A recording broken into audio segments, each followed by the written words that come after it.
السلام عليكم ومرحبا بكم في طبخ سوسو.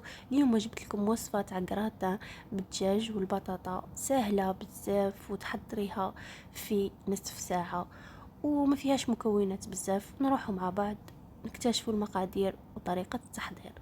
هنايا عندي 4 حبات نتاع بطاطا تكون متوسطة الحجم، يعني كمية البطاطا تكون على حسب أفراد العائلة.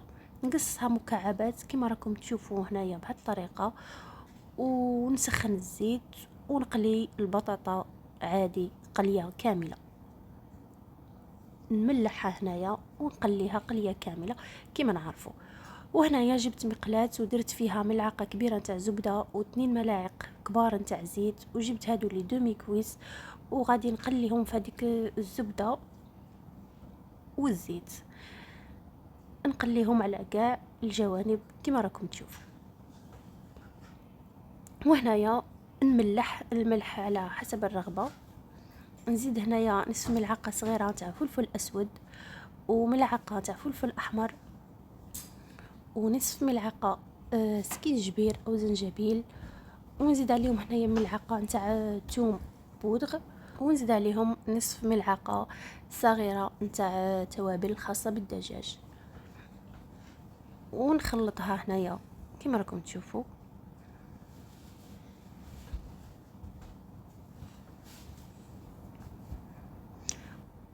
وهنايا نضيف عليها كاس مملوء نتاع كريمة سائلة الخاصة بالطبخ،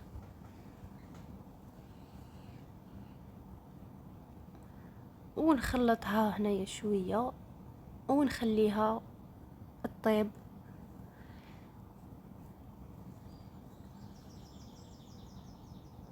وهنايا كي نشوفوا هذيك الكريمة بدات تعقد هكذا شوية كما راكم تشوفوا، نطفي عليها. وهنايا جبت بلا هذا وندير الطبقة الأولى هذيك البطاطا اللي قليتها،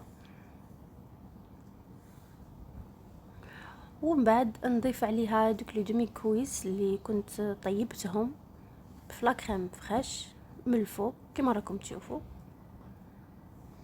جربوا هاد الوصفة صراحة تجي بزاف بنينة، وراني متأكدة باللي رايحة تعجبكم. وهذيك لاصوص اللي بقات هنا في المقلاة غادي نضيفها من الفوق كما راكم تشوفوا. نحاول نغطي بها كاع هذيك الكمية.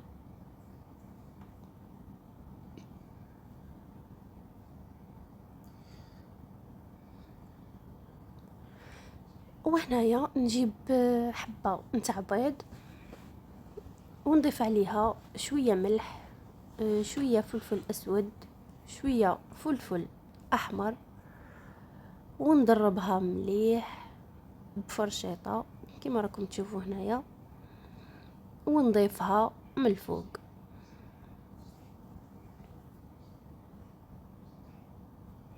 نحاول نوزعها على كاع المول.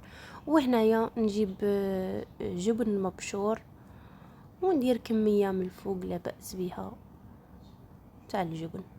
وهنا كنت شعلت الفرن على 200 درجة ودخلتها لمدة نصف ساعة حتى 35 دقيقة. كي تشوفوها نشفت. وهنايا بعد ما خرجتها من الفرن وكانت طابت تحصلت على هذه النتيجة اللي راكم تشوفوا فيها. هنايا غادي نقسم لكم شوية نشوفوا هذاك الدجاج كيفاش جا، يجي روعه ويجي بزاف بنين. سورتو هذاك الدجاج اللي طيبناه في لاكريم فريش يعطينا بنه ما رايحينش تشبعوا منها. نتمنى انكم تجربوه وتردوا عليا. اذا كان هذا هو الطبق نتاعنا تاع نهار اليوم، طبق خفيف ظريف وتوجديه في نصف ساعة. نتمنى انكم يكون عجبكم الفيديو، وما تنساوش تشتركوا في القناة ليصلكم كل جديد ان شاء الله.